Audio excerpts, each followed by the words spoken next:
Okay, what's going on, everybody? So this is probably gonna be a short video. Won't be nowhere near as long as the actual storytelling video about the Tundra with the engine blowing up.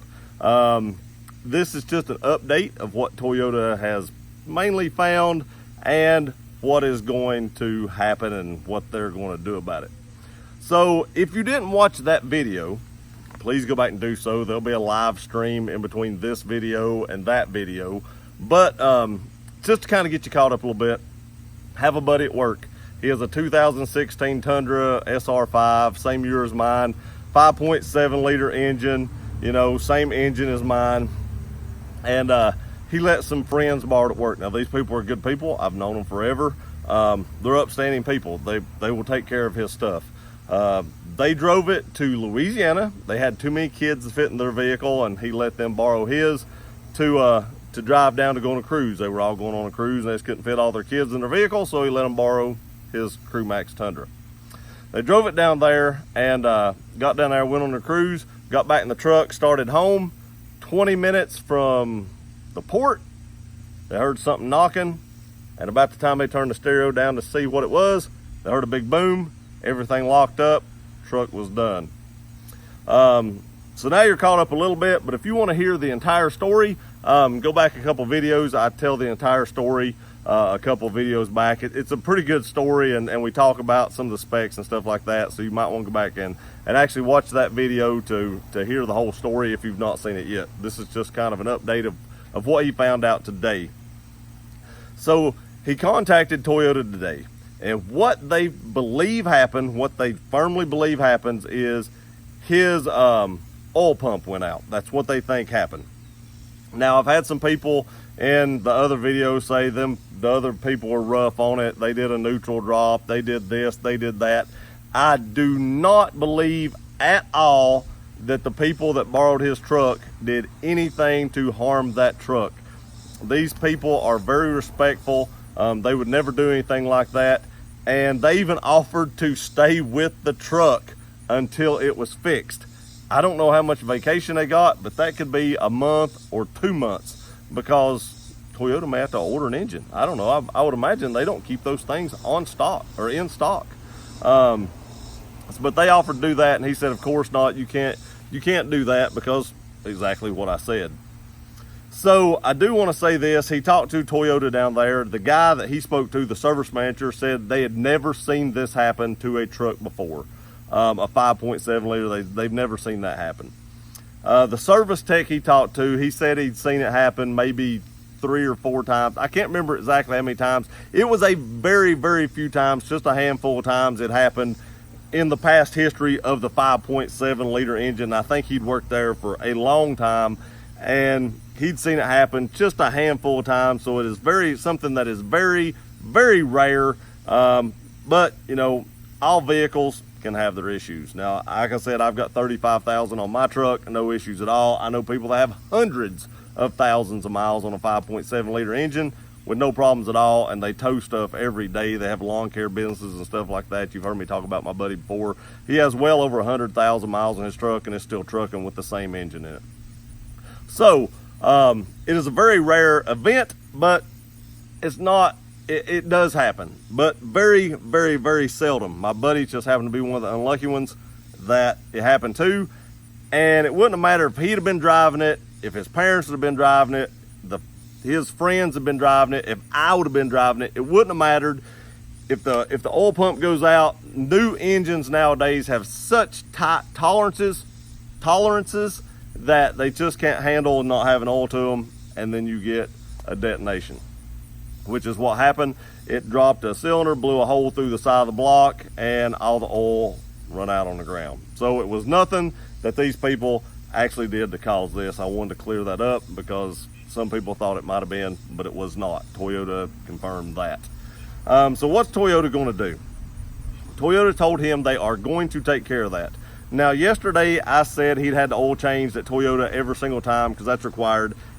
It's not totally required. I think you do have to use filters and stuff like that. He had it changed one time at some other place, but he had actually went to Toyota, got all the filters and everything that he needed to change the oil, took it to that place. had Toyota filters and everything put on the vehicle when they changed the oil, and all he had to do was send that receipt in, because of course he kept that for his lifetime warranty. He just had to send a copy of that receipt in and show that he had actually had that oil changed on that one in particular time, that it wasn't done at the dealership, and then everything was good. Toyota is going to be upstanding on this. They said they would cover it, and from the way it sounds, he is going to get an entirely new engine.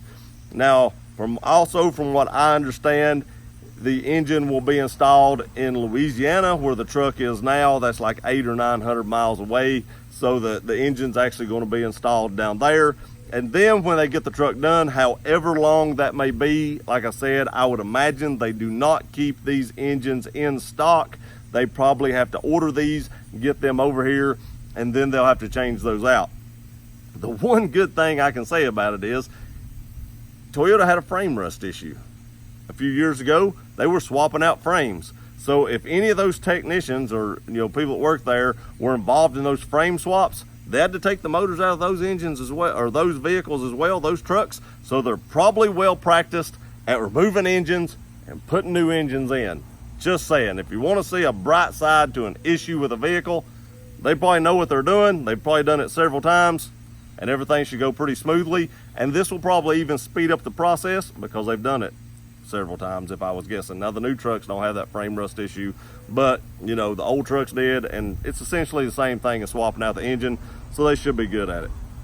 But like I said, who knows how long that will take. When that gets done, I think my buddy said he was just going to buy a plane ticket, fly down to Louisiana, pick up the truck and bring it home. Of course, it won't cost him anything. He's got a lifetime warranty on the truck, and like I said, Toyota said they would cover everything.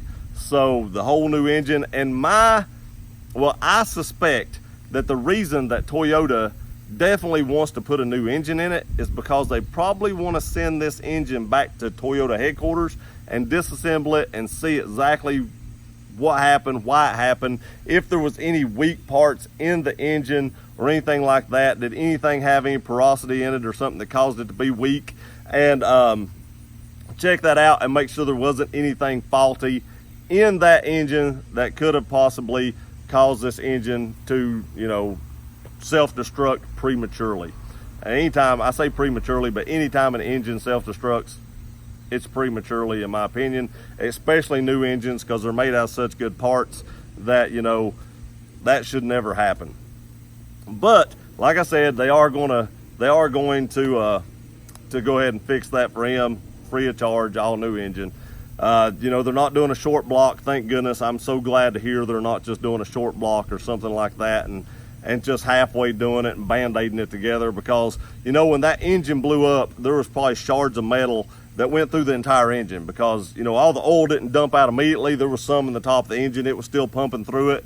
So when this thing detonated, there was probably shards of metal got in that oil, run through the upper end of it, and God knows what kind of disastrous stuff happened up there as well. So if they would have just put a short block in it, there would still been probably issues with the upper part, and who knows what would have happened then. 20,000 miles down the road, something catastrophic may have happened again just because of that. It may have started leaking oil, using oil, just because of the little shards of metal that went through that engine from the catastrophic event happened however many miles ago it would have been at that point. So Toyota's doing better. I do want to say that I'm glad they're doing this. They handled it better than they did my headlight switch. I think that's pretty awesome. I had a headlight switch that went out and my lights were flickering and stuff like that. I have videos up on that as well if you want to go back and watch it. That's really the only main issue that I've had with my truck. My headlights flickered. I took it in to have that replaced. It was under warranty as well, and they sent that truck home twice and said they couldn't duplicate it. Of course they're not going to be able to duplicate his problem because he had a lot bigger issue.